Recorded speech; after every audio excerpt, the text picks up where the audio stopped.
Buenas tardes, hermanos, un gusto nuevamente poder estar dirigiéndome a ustedes. Y bien, para ir al grano, estamos estudiando acerca de la autoridad en la iglesia y hemos estado tratando estos viernes que han pasado acerca de ella en varios aspectos, principalmente en todo lo que tiene que ver sobre el sol o lo que tiene que ver con la autoridad divina, con la autoridad de Dios y en Jesucristo a quienes la delegó. Obviamente no hemos entrado en el área más práctica de lo que nosotros quisiéramos entender acerca de la autoridad o de cómo dirigir o cómo se dirige o debiera dirigirse la iglesia. Hemos observado casi todos esos aspectos, incluso en el último tema, cuando veíamos al Señor Jesucristo representado en Jacob y cómo Él guiaba como cabeza, como el esposo de la iglesia, y la iglesia cómo se velaba o ponía un velo sobre su cabeza para aceptar la guianza de aquel que ahora iba a ser su esposo y en este caso su Señor. Es así como Sara se refiere en Primera de Pedro y en el capítulo 3, que ella obedecía a Abraham, a su esposo, llamándole Señor. Así que hasta ahí llegábamos y como un resumen general, porque espero que hoy podamos ver algo más práctico con respecto a la autoridad en la iglesia, que por lo general es lo que a veces todos preguntan o les interesa.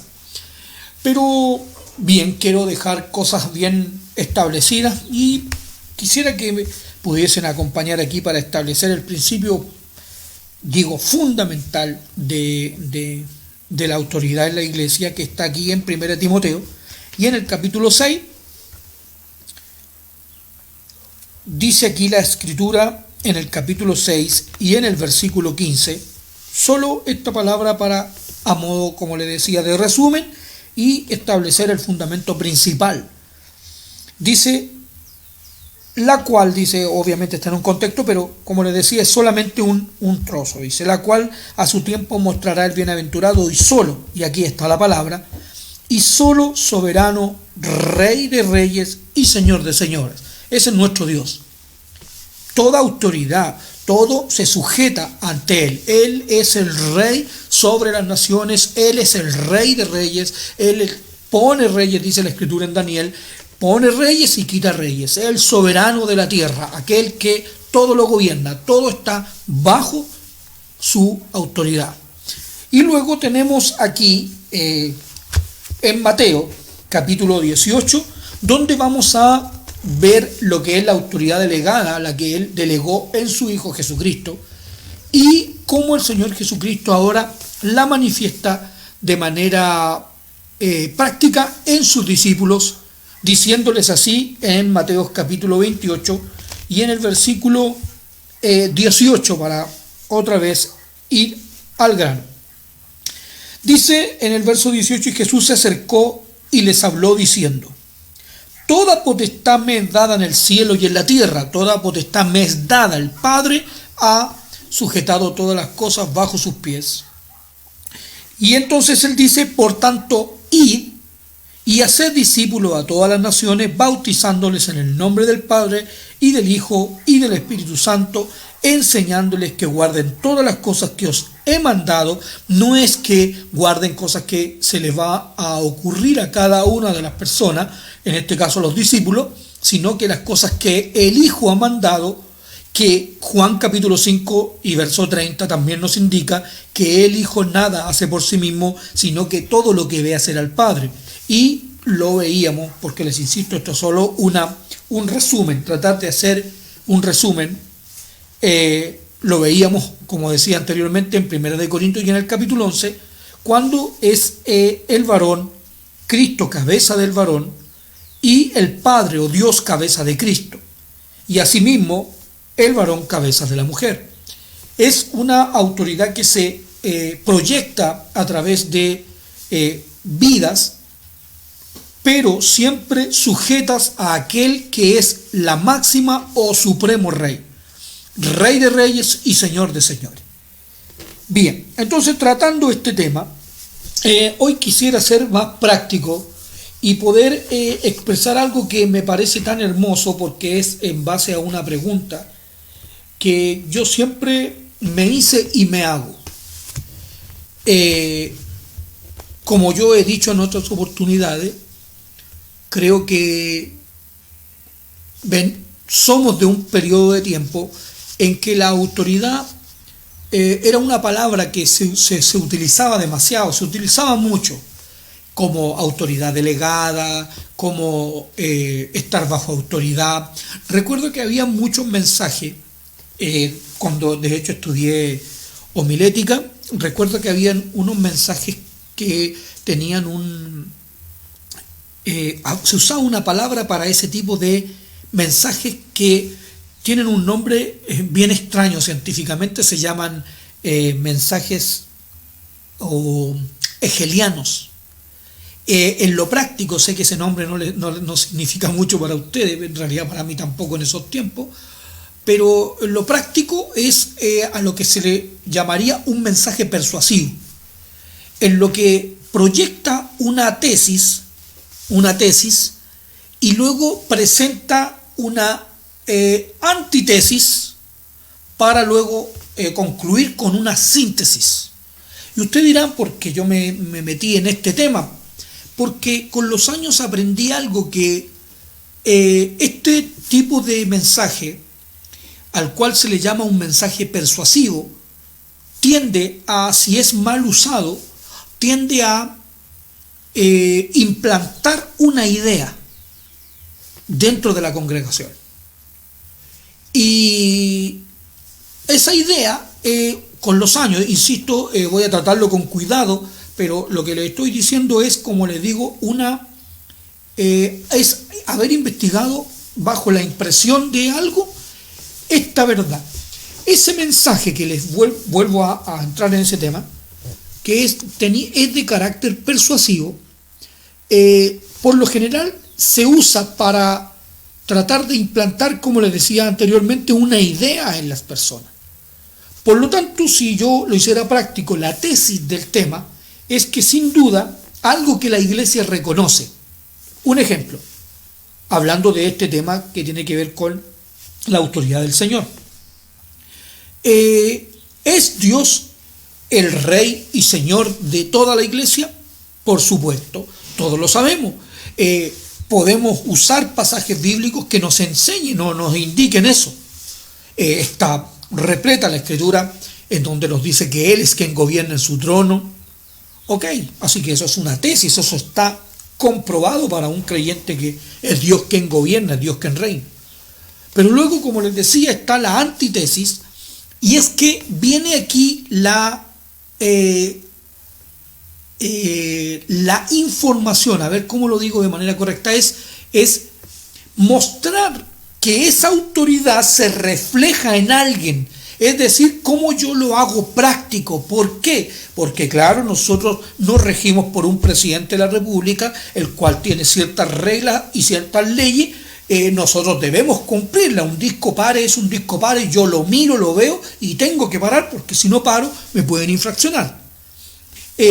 Al contrario de la autoridad de Dios, que no se manifiesta ante todo el mundo, sino que se manifiesta sobre los hijos. Y digo, quiero que se entienda bien esto, del mundo que no la pueda ver, no que no se manifieste, porque perdón, todo el mundo está bajo Él. Para los que hemos conocido al Señor sabemos eso, pero me refiero en el sentido de que el mundo no cree estar bajo Dios. Ellos no lo ven, no lo perciben, no lo entienden.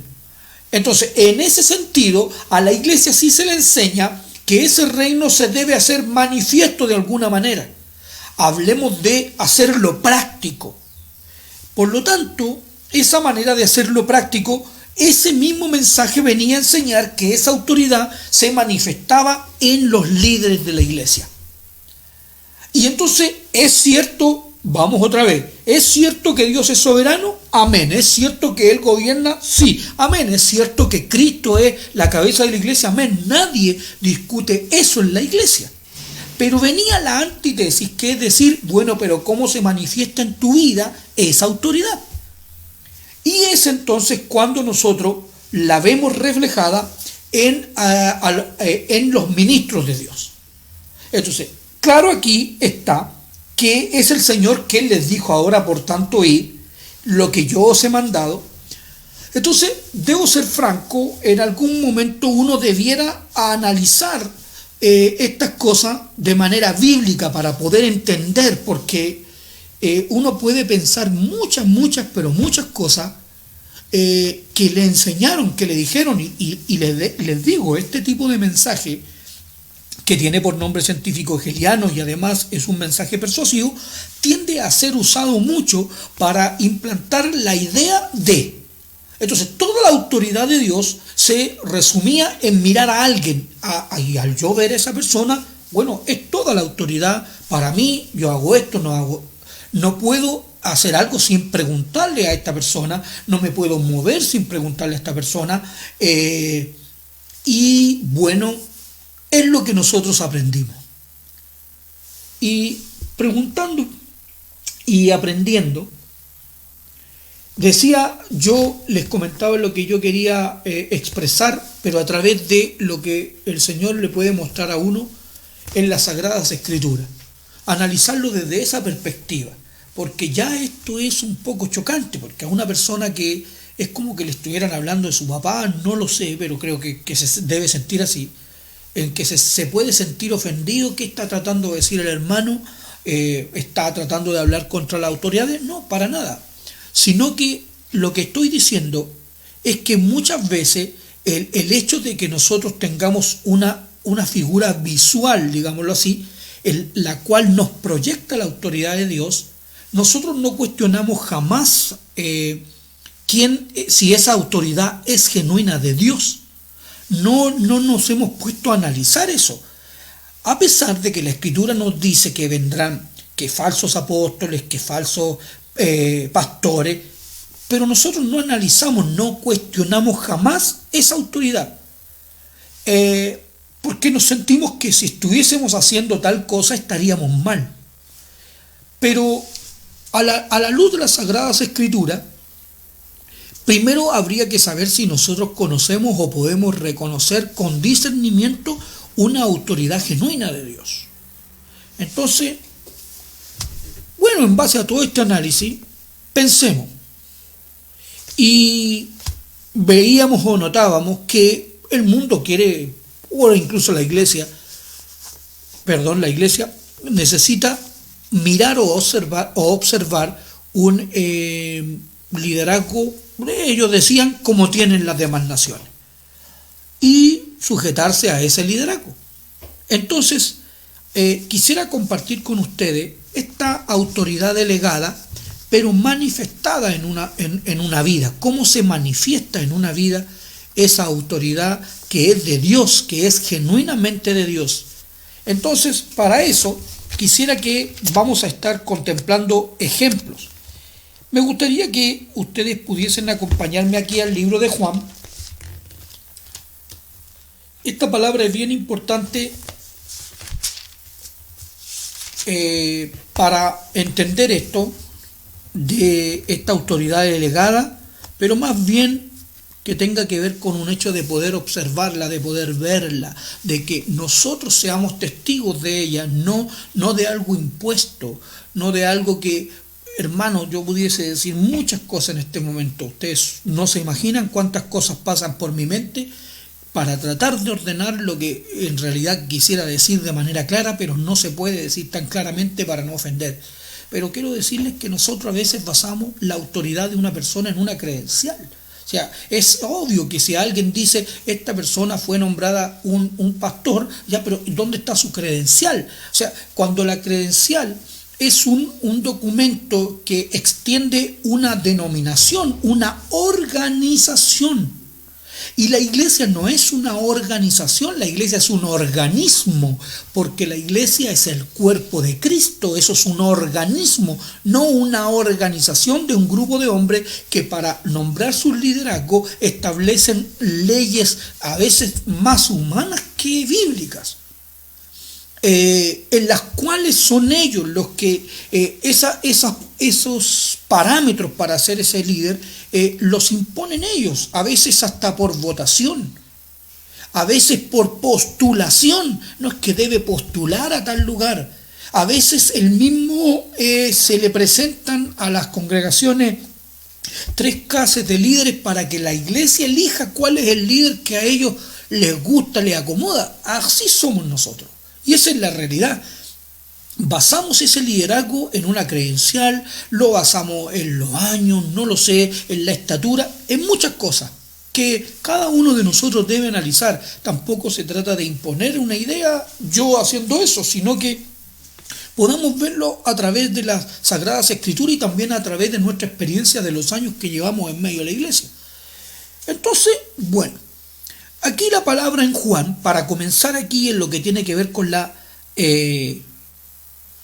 autoridad delegada, la Escritura dice así, verso 15, yo soy la vid verdadera, capítulo 15, disculpen, de Juan, yo soy la vid verdadera y mi Padre es el labrador. Todo pámpano que en mí no lleva fruto lo quitará, y todo aquel que lleva fruto lo limpiará para que lleve más fruto. Ya vosotros estáis limpios por la palabra que os he hablado. Permaneced en mí y yo en vosotros, como el pámpano no puede llevar fruto por sí mismo si no permanece en la vid, así tampoco vosotros si no permanecéis en mí. Yo soy la vid, vosotros los pámpanos. El que permanece en mí y yo en él, éste lleva fruto, porque separado de mí nada podéis hacer. Bien, dice clarito que el que permanece en él lleva fruto. Eso concuerda con libros Mateo 7, Marcos, cuando la Escritura nos enseña que por sus frutos los conoceréis. Ya no tiene que ver con extender un documento. Siempre cuando se trata de extender un documento, me recuerda mucho a Pablo en los capítulos 9, que dice que él le habían extendido carta a los principales sacerdotes para ir en pos de perseguir a cualquiera que fuese o considerado por ellos un hereje. Y con cartas de los principales sacerdotes. Es una credencial, alguien que está respaldando un trabajo. Y de aquí surgen tantas cosas, tantas a veces controversias entre la iglesia, debo decir, incluso envidias. Cuando alguien dice o le comentan, tal persona ahora es el ministro, oye, pero ¿estás seguro si él es pastor? Porque ten cuidado, porque hay falsos apóstoles, porque como dando por hecho que el pastor que él tiene es verdadero, sin embargo el que se está levantando es falso. Entonces, pero eso es en base a ¿qué? A una opinión, eso es en base a algo humano, en lo cual yo no quiero que tal persona sea pastor. ¿Se trata realmente de eso? Es que mira, no tiene credenciales, es que nadie lo respalda, es que no tiene una denominación detrás. Y empieza a surgir toda esta clase de preguntas sobre la autoridad genuina que tiene la iglesia. Y vamos a reconocer aquella autoridad genuina, aquella que está en el orden humano que nosotros hemos establecido como una organización. Es imposible, a veces he llegado a pensar, lo pienso así, es imposible que un ministro del Señor, genuinamente del Señor, pase por incluso las reglas de los hombres. Y ¿sería bíblicamente también correcto el hecho de que lo van a reconocer los hombres? Sí.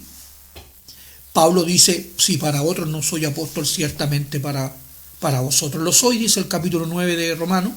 Dice, porque el fruto de mi apostolado sois vosotros. O sea, hay un fruto de su trabajo, pero evidentemente hay otras personas para las cuales él no era apóstol. Y la demostración de que su apostolado era genuino era el fruto. Pero ninguna credencial, ninguna denominación, nada. Entonces, investigando esto, quisiera compartirlo, como les decía, con ustedes para poder analizarlo bíblicamente. ¿Qué es lo que dice el Señor? Y Él nos enseña aquí que apartados de Él no hay fruto. La introducción sería un liderazgo que es Cristo sujeto al Padre y estos que a Él el Señor delegó a los que en Mateo les dice, por tanto, id, pero él les aclara, les dice, ustedes deben permanecer en mí porque de lo contrario no va a haber fruto. Y entonces el liderazgo genuino es aquel que permanece en Cristo. Jeremías dirá, estar en el secreto del Señor, ver y oír. Y en base a ese análisis, observemos algo que principalmente, yo no digo no sé la iglesia, pero a mí me ha servido demasiado, me ha servido mucho. Dice aquí, vamos a venir aquí a el libro de Josué. El libro de Josué nos va a enseñar aquí la palabra algo muy hermoso.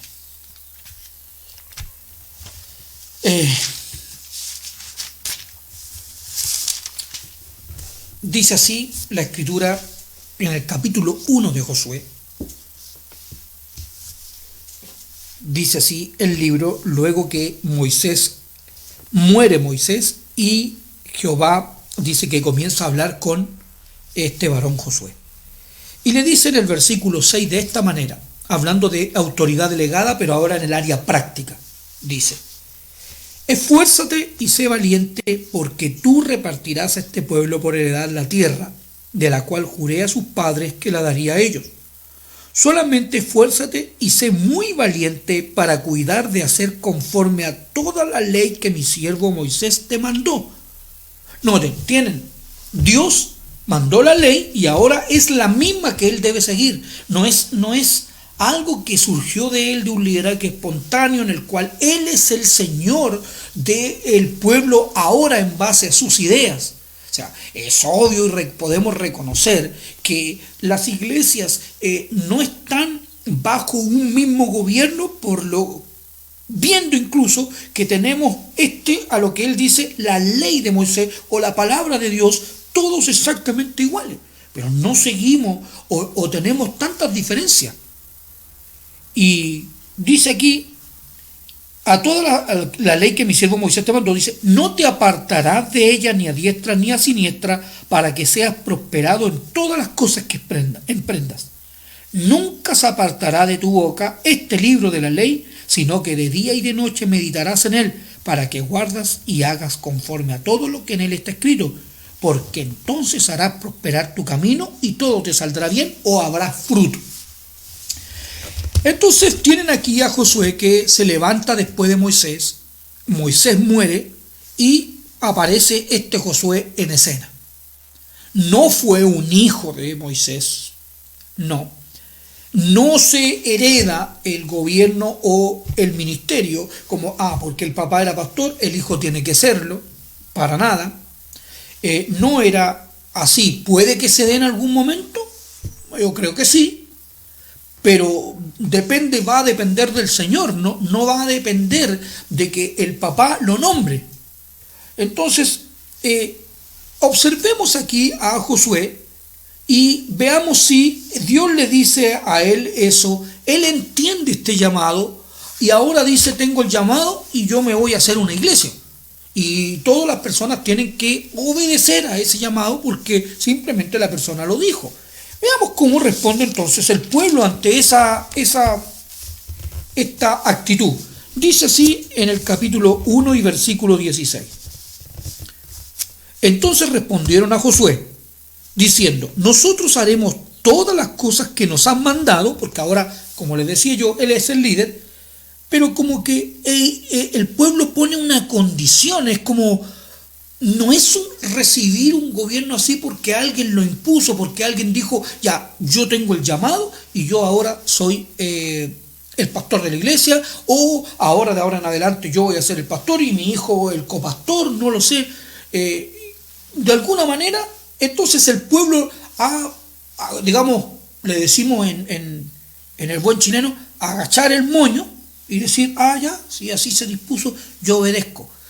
No veo al pueblo en esa actitud, sino más bien dice, e iremos a donde quieras que nos mande. Ya, hasta ahí vamos todo bien. De la manera que obedecimos a Moisés en todas las cosas, a ti te obedeceremos, o también te obedeceremos a ti. Ok, pero es un gobierno con condición, porque aquí dice, solamente que Jehová tu Dios esté contigo. Si nosotros pudiésemos analizar este pasaje que no cambia en nada lo que Mateo nos decía, Mateo nos enseñaba que el Señor delegó su autoridad sobre sus discípulos, después de haber obviamente sido sus discípulos, y luego les dice, he aquí yo estoy con vosotros. Y según lo que leíamos en Juan, apartados de mí nada podéis hacer. Por lo tanto, el pueblo lo que le está exigiendo aquí a Josué, su liderazgo, es que él manifieste que Dios está con él. No le están pidiendo algún tipo de credencial, ni siquiera están considerando que él fue la mano derecha de Moisés. Pues es decir, oye, yo siempre vi a este varón al lado de Moisés, la Escritura da testimonio que él nunca se apartaba del tabernáculo, siempre estaba con Moisés. Claro, era su mano derecha, es obvio que debiera quedar él. Como les digo, es como nosotros humanamente vemos la mayoría de los gobiernos. O sea, estaba el papá se comienza a poner viejito y se supone que su hijo tiene que, o sus hijos tienen que seguir ese gobierno. Es como, tú tienes que hacerte cargo porque eras el hijo del pastor, pero no es lo que dice el pueblo dice que esté Dios contigo. Dice, como estuvo con Moisés. Cualquiera que fuere rebelde a tu mandamiento y no obedeciera tus palabras en todas las cosas que le mande, que muera, solamente que te esfuerces y seas valiente. En cumplir la palabra, en tener un testimonio. Ellos le están diciendo que tiene que tener un testimonio de vida, un fruto. Es decir, yo me voy a sujetar a ti si tú tienes fruto. Yo a esto le llamo el llamamiento, la credencial divina. No sé cómo explicarles cuando las cosas a veces son tan fáciles en la vida. Es una credencial de vida, es un fruto de vida, no es algo escrito, no, es una vida a la cual el Señor llamó y la puede haber sacado incluso de un estado de vida deplorable, como en el caso de Pablo, habiendo él sido un perseguidor de la iglesia, un perseguidor de la iglesia, alguien que persiguió, alguien que consintió en la muerte de un creyente genuino como era Esteban. Sin embargo, el Señor es capaz de llamarlo y hacer un llamado sobre una vida a la que la iglesia incluso dice que le temía, que cuando él iba a estar frente a ellos, la iglesia le tenía temor porque obviamente él era el que perseguía. Sin embargo, dice que Bernabé defendía su ministerio, pero más que eso, comenzó a mostrar frutos, evidencias de que él había estado con el Señor. Entonces, ¿de qué se trata todo esto? Cuando ellos dicen esto, ¿tenemos nosotros el derecho de cuestionar una autoridad, saber si es una autoridad de Dios? Por lo menos hasta donde yo veo que es así.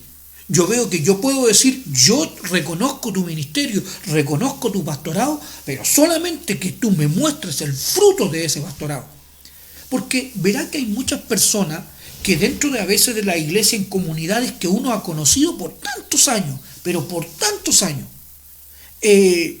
pudiese salir alguien y decir, yo tengo un llamado a ser pastor. Así que voy a tomar mis maletas, voy a tomar mis cosas porque me tengo que ir a tal lugar porque Dios me llamó como pastor. ¿Seríamos nosotros o esa persona atreverse? Si él dijera eso, antes de decirlo por sí mismo, atreverse a ponerse delante de la congregación y decirle a la congregación, a los que lo conocen, con los que él ha convivido, a los que a él lo han visto, y decirle a la congregación, hermano, yo tengo un llamado al pastorado y me tengo que ir porque el Señor me mandó a pastorear vida.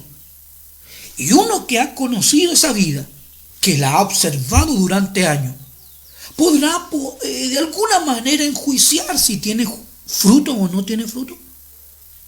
Podremos nosotros mirarlo y observarlo y decir, a ver hermano, eso es lo que tú ves de ti, pero a ver hermano, yo por lo menos no lo veo y otro no lo veo, y así todas las personas. Y viniera este varón y dijera, no, pero a mí, perdonen cómo lo voy a expresar, pero a mí no me interesa lo que piensen ustedes porque a mí me llamó Dios. Así que no me importa lo que piensan ustedes. Y simplemente yo me voy nomás. Incluso, a veces, incluso hasta quebrado, las relaciones quebradas. porque alguien no le creyó, porque él estaba convencido de que Dios lo llamó. Entonces, bueno, o simplemente está el otro caso que fue al instituto bíblico y fue y estudió y fue estudioso, y luego ahí el instituto le extiende una credencial que dice que él terminó con un diploma y todo, y le dan una credencial, qué sé yo, recuerdo que en los tiempos míos era de obrero cristiano, algo así, no recuerdo bien, y luego un pastor era como algo, como una cosa como probando si era o no era. Pero era probando si estaba el llamado o solo porque fue a estudiar al instituto bíblico. Es como decir, alguien dice, no, yo quiero ser pastor y me voy a un instituto bíblico y comienzo a estudiar para hacerlo. Y luego, bueno, no, es que estudió en el instituto bíblico y le dieron la credencial, así que el hermano es pastor. Pero ¿realmente es así? Aquí el pueblo está cuestionando la autoridad de alguna manera, no sé si la palabra correcta era cuestionando, pero sí es poniéndole condiciones al gobierno que ahora se manifestaba en Josué, que el Señor esté contigo. Bueno, si analizamos la vida para poder analizar cuándo es genuino, yo recuerdo que hace unos años el Señor me mostraba algo con respecto al llamamiento.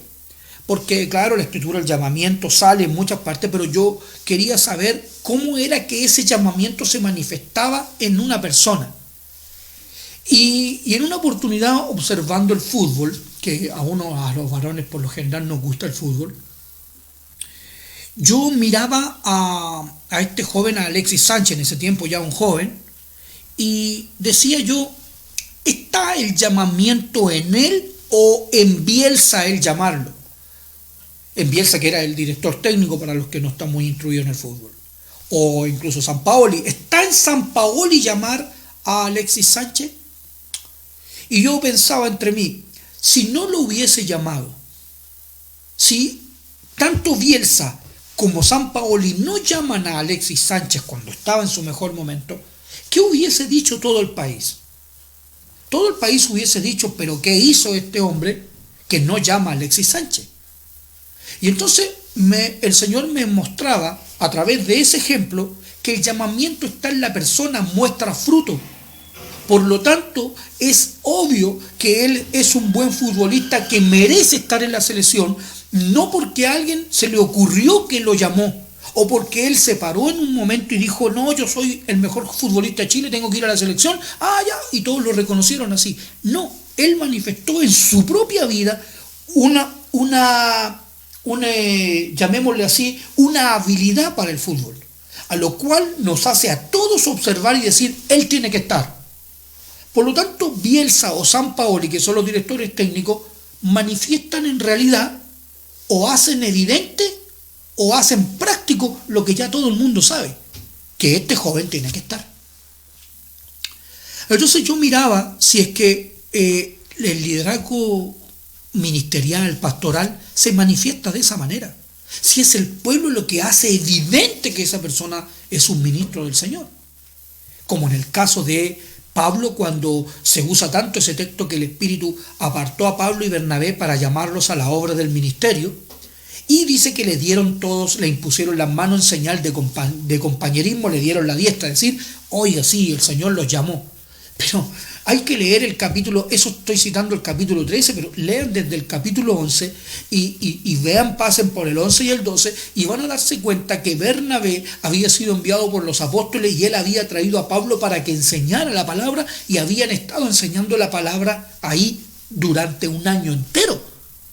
Entonces no eran vidas que pasaban desapercibidas ante todo, sino que eran vidas que cuando el Espíritu Santo dijo, ellos tienen un llamado, las vidas, la iglesia los reconocía porque era evidente, habían estado trabajando, no salió de la nada esto. Entonces, y en base a eso quisiera que pudiésemos analizar aquí en Deuteronomio la vida de este Josué en el capítulo 31. Y aquí en Deuteronomio capítulo 31 nos dice algo que debemos considerar. Dice en el capítulo 31 y en el versículo 3, voy a ir al grano porque he usado creo que mucho tiempo para tratar de explicar. Dice, Jehová tu Dios, Él pasa delante de ti, Él destruirá estas naciones delante de ti y las heredará. Dice, Josué será el que pasará delante de ti, como Jehová ha dicho. No es que salió de Moisés, no, Jehová dijo que era Moisés. Luego, ustedes pueden leer todo eso, dice que Jehová va a estar con él, dice Moisés, pero vengamos al verso 14. Y dice, y Jehová dijo a Moisés, noten, Jehová dijo a Moisés, he aquí se ha acercado el día de tu muerte, llama a Josué y esperad en el tabernáculo de reunión para que yo le dé el cargo. El cargo no se lo dio Moisés, no surgió de Moisés, que Josué siempre está conmigo, que me acompaña, que ha sido leal conmigo, por lo tanto habla bien, se dirige bien. Él no, es Dios, esto salió de Dios. Es Dios, dice clarito, para que yo le dé el cargo. Siempre he aprendido que la escritura en Efesios dice claramente, y Él mismo constituyó. A mí esa palabra me habla mucho.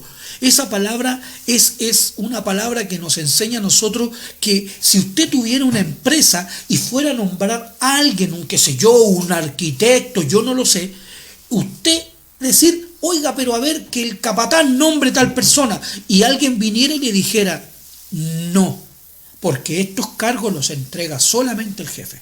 Nadie puede hacer esto. Bueno, en lo que tiene que ver con el ministerio, no depende de los hombres, depende de Dios. Dice clarito aquí, para que Él le dé el cargo. En el Antiguo Testamento, en el libro de la ley de Moisés, esto es la ley, nunca lo olviden, la ley de Moisés es Génesis al Deuteronomio. La ley del Señor, sobre lo que está fundado, todos los fundamentos del reino de Dios, la ley de nuestro Dios. Esta es la ley con la que dice Apocalipsis que se van a sentar en los 12 tronos o se van a sentar a juzgar en los tronos aquellos que recibieron facultad de juzgar. Se puede juzgar solo si yo conozco la ley. La Escritura dice claramente en Proverbios y en el capítulo 7 y dice, por mí reinan los reyes. Esa sabiduría, la ley de Jehová, la sabiduría. Deuteronomio 4 lo indica, hombres sabios. ¿Cuál es la sabiduría que verán en nosotros? Dice la Escritura, el libro de la ley estará en vuestras bocas y esa será vuestra sabiduría. Exactamente lo mismo que le dice a Josué. Por lo tanto, esta ley está indicando que es Dios quien da el cargo. Concuerda con Efesios. Ahora observemos aquí en el capítulo 34 de Deuteronomio, donde dice así en el versículo 9. Y Josué, hijo de Nun, fue lleno del espíritu de sabiduría, porque por ese reinan los reyes, por mí reinan los reyes, dice Proverbio, la sabiduría. Bien, dice, porque Moisés había puesto sus manos sobre él. Claro, y aquí si yo quiero leer esta parte, claro, es el líder el que impuso las manos, pero Moisés no está correspondiendo a su deseo. Ya lo vimos, él está correspondiendo a lo que Dios le mandó que él hiciese. Él no está imponiendo las manos porque quiere. Es Dios quien le dio el cargo, es Dios quien manifestó en Josué esa autoridad. Y dice, y los hijos de Israel le obedecieron e hicieron como Jehová mandó a Moisés.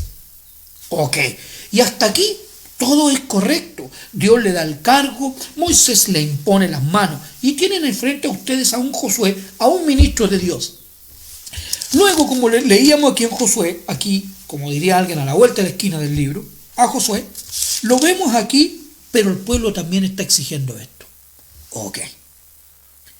Pero llega un momento en que llega la Escritura a decir aquí, en Josué en el capítulo 3, vienen, ellos tienen que pasar el Jordán y Moisés, el Señor le da una orden a Moisés que los sacerdotes tienen que pasar, que cuando pongan el pie sobre las aguas se van a dividir en un montón arriba. Eso lo voy a leer aquí en el capítulo 3 y en el versículo 13 que dice la última parte, las aguas del Jordán se dividirán porque las aguas que vienen de arriba se detendrán en un montón. Ok, pero miren lo que dice el capítulo 3 y versículo 7. Dice, entonces Jehová dijo a Josué, desde este día comenzaré a engrandecerte delante de los ojos de todo Israel. No es delante de Moisés, ya Moisés estaba muerto incluso. Es Dios quien comienza a engrandecer la figura de Josué para que el pueblo, dice aquí, delante de los ojos, para que entiendan que como estuve con Moisés, así estaré contigo. Recordamos lo que decía el capítulo 1 y verso 18, solamente que te esfuerces y seas valiente, y en la parte, en el verso 17 dice, solamente que Jehová tu Dios esté contigo. Aquí dice, te voy a engrandecer para que el pueblo ahora, lo que te están pidiendo como prueba de tu autoridad, se manifieste en ti. Yo voy a comenzar a engrandecerte. O sea, es Dios quien está manifestando quién es el líder de la iglesia, quién es el que Él ha delegado. Puede que sea aquel que nosotros nunca hemos pensado que podría ser. Y qué hermoso sería entenderlo en todo su contexto, pero ustedes ven que pueden leer que esto se lleva a cabo para venir aquí al capítulo 4 y en el versículo 14. Una obra completa. Comenzaré a engrandecerte, que muestre frutos, evidencias de ese liderazgo, de que Dios está con él. Verso 14. En aquel día Jehová, ya no dice comenzaré, engrandeció, lo hizo. Engrandeció a Josué a los ojos de todo Israel y le temieron o le obedecieron. Dice, como habían temido a Moisés todos los días de su vida. Fue Dios entonces el que manifestó esa autoridad. Fue Dios el que manifestó en esta vida los frutos de que había un llamamiento. No tuvo Josué que decírselo a nadie, no tuvo que él autodenominarse a sí mismo. Fue Dios desde el capítulo 31 de Deuteronomio quien lo apartó a él para esto. Y por último, hermanos, aquí en Números,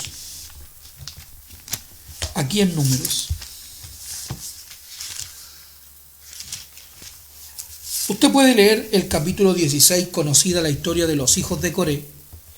Los hijos de Coré usan una palabra tan popular hoy en día, después de cientos de años atrás aquí, quizás miles, que se sigue diciendo exactamente lo mismo. La congregación dice en el capítulo 16, así, dice, versículo 3, una parte adelante, dice, porque toda la congregación, todos ellos son santos, y en medio de ellos está Jehová. ¿Por qué pues os levantáis vosotros sobre la congregación de Jehová? O sea, es decir, toda la iglesia es santa. Es como a veces cuando nosotros decimos para predicar, es que a mí no me usan en la iglesia, es que yo no sé por qué en esta iglesia no me usan, porque aquí todos somos santos, todos podemos predicar. Es la misma expresión. Yo digo esto, y perdonen, si esa vida el Señor la comenzara a engrandecer en medio del pueblo, todas las vidas podríamos reconocer, ahí hay un maestro. Incluso lo que, disculpen si se hace un poquito difícil esto, sería lo mismo que pensaría el pueblo, recordemos el ejemplo de Alexis Sánchez, sería lo mismo. Si Bielsa no llamara a Alexis Sánchez, todo el pueblo de Chile diría, oye, ¿por qué no llamó a Alexis? ¿Por qué no llamó a Alexis? Si Alexis es bueno, mira, ¿por qué no lo llamó? Y criticaríamos. No sería ni siquiera Alexis quien diría eso, seríamos nosotros mismos. Si este hermano fuera engrandecido por Dios y pudiéramos ver en él un llamamiento tan genuino, que fuese un maestro de la palabra, porque al oírlo tiene tanta sabiduría, sería la misma iglesia la que diría, oiga pastor, ¿por qué no está usando tal hermano que tiene tanta gracia del Señor? No tendría ni siquiera él que andar haciendo reclamos diciendo, oye, a mí nadie me usa. ¿Se dan cuenta? Ese llamamiento, ese engrandecimiento, ese fruto de Dios se manifestaría en su vida. Sin embargo, aquí, sin fruto, lo que está diciendo aquí los hijos de Coré y Rubén, que se consideran los mayores, los levitas, imagínense, y Rubén, el hermano mayor, diciendo, ¿por qué se levantan esto? Si somos todos santos, todos lo podemos hacer. Dice, Me gusta mucho esta parte del verso 4, que uno tiene tanto que aprender de la mansedumbre con la que el Señor fue guiando a Moisés, que está en el capítulo 12, cuando dice que llegó a ser el hombre más manso. Miren su respuesta: cuando oyó esto Moisés, no fue a reclamarle a nadie, ni les dijo, ni los castigó, ni los puso en disciplina. Están murmurando contra mí, en disciplina todo. No, nada de eso. Dice que él postró sobre su rostro. Cada vez que él tenía un problema con el pueblo, él postraba delante de Dios, quien es el que hace venganza, quien es el que, dice la Escritura, toma acciones con las cosas. Y habló a Coré, bien. Pero todo esto que ustedes pueden leer ahí, un ejemplo, para concluir, en Números capítulo 17 con esto. Partimos introduciendo este tema: yo soy la vid verdadera y vosotros los pámpanos. Ok, ¿cómo reconozco entonces un liderazgo genuino? Apartados de mí, nada podéis hacer, todo aquel que en mí no lleva fruto. Dice aquí en el capítulo 17 para concluir. Luego habló Jehová a Moisés diciendo: habla a los hijos de Israel y toma de ellos una vara por cada casa de los padres. Esta vara, compárenla a Isaías 53. Una vara como raíz de tierra seca. Como raíz de tierra seca. Recuerden eso. Dice: de todos los príncipes de ellos 12 varas conforme a las casas de sus padres, y escribirás el nombre de cada uno sobre su vara, y escribirás el nombre de Aarón sobre la vara de Leví, porque cada jefe de familia de sus padres tendrá una vara. Y las pondrás en el tabernáculo de reunión delante del testimonio donde yo me manifestaré a vosotros. Y florecerá la vara del varón, y allí tienen la palabra, que yo escoja. ¿Quién le dio el cargo a Josué? Fue Dios, hermanos. Es Dios quien escoge sus ministros. Es Dios quien escoge sus ministros. No son los hombres, no es una credencial. Hermanos, no es así. La credencial no les muestra nada a ustedes, es solo un papel. Eso está respaldado, pero es un papel. Pero la vida de un ministro está respaldada en lo que es en su vida. Dice que Pablo era tosco en la palabra, pero no en el conocimiento, en la gracia, la sabiduría de Dios que tenía. Se podía ver. ¿Saben que a Salomón usted puede leer, me parece que es en el capítulo 10 de Primera de Reyes, cuando la reina, me parece que la reina de Saba, le va a hacer preguntas y dice que planea hacerle preguntas muy difíciles? Sin embargo, este varón con mucha sabiduría respondió a cada una de ellas.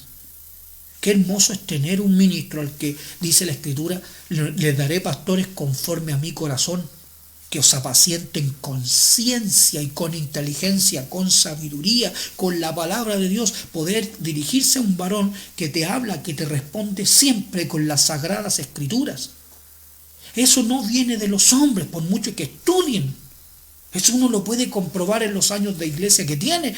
A pesar de todo, no contesta con las Escrituras. Bien, aquí dice: y florecerá la vara de Aarón que yo escoja, dice el Señor, y haré cesar de delante de mí las quejas de los hijos de Israel con que murmuran contra vosotros. Si están murmurando que tú no eres pastor, que tú no tienes credencial, no haga nada. Póstrese delante del Señor y el Señor mostrará quién es quién. ¿Por qué no va a mostrar? Dice la Escritura. Yo lo voy a mostrar, comenzaré a engrandecerte. No se trata de yo tratar de hacer algo, nada, no hacer nada. Es el Señor que muestra. Dice: y Moisés, en el versículo 6, habló a los hijos de Israel, y todos los príncipes de ellos le dieron varas. Cada príncipe por la casa de sus padres, una vara, en total 12 varas. Y la vara de Aarón estaba entre las varas de ellos. Y Moisés puso las varas de Jehová en el tabernáculo de reunión, y aconteció que el día siguiente vino Moisés al tabernáculo del testimonio, y he aquí que la vara de Aarón de la casa de Leví había reverdecido. Vosotros, yo soy la vid verdadera y vosotros los pámpanos. Todo pámpano que no permanece en mí no puede llevar fruto. He aquí, yo estoy con vosotros. Demuéstranos, Josué, que Dios está contigo. Demuéstranos eso como estuvo con Moisés, que esté contigo, y entonces nosotros te vamos a obedecer. Bueno, la vara de Aarón, una vara seca, hermanos, que no tiene vida, hermanos, una vara seca. Todos trajeron una vara seca.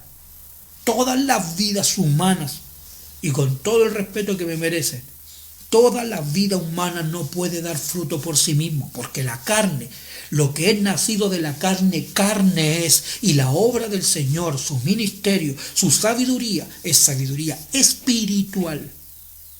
No puede la carne engendrar espíritu, no puede la carne dar luz, no puede la carne tener sabiduría divina, no puede, eso lo da Dios.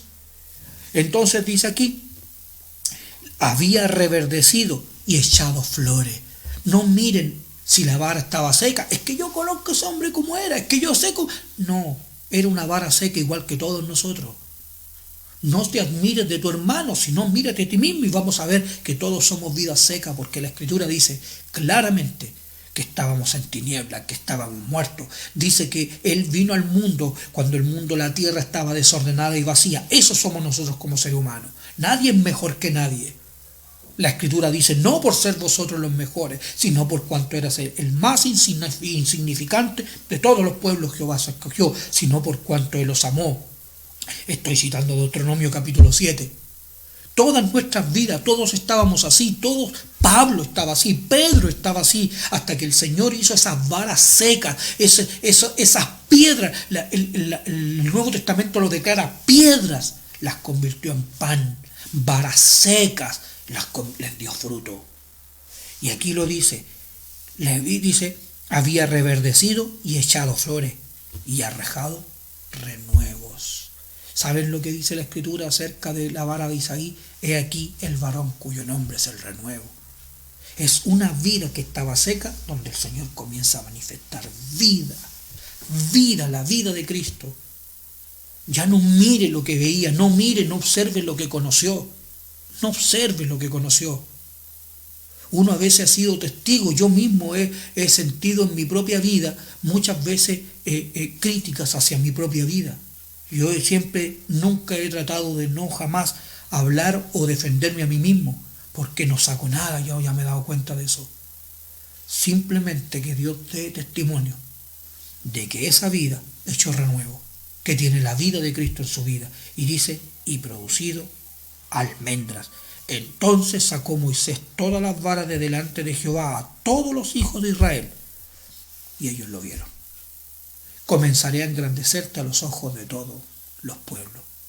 Josué, una vara seca de en medio, pero ahora daba fruto delante de todo el pueblo de Israel, y el pueblo de Israel podía reconocer que Dios estaba con él y que ahora era un líder, una persona que iba a guiar al pueblo. Que el Señor nos enseñe, que el Señor nos dé discernimiento para poder reconocer a eso que dice Jeremías, no les daré pastores según mi corazón. Que el Señor nos guíe, nos revele y abre nuestros ojos. Que el Señor les bendiga, amados hermanos. Muchas gracias. Amén.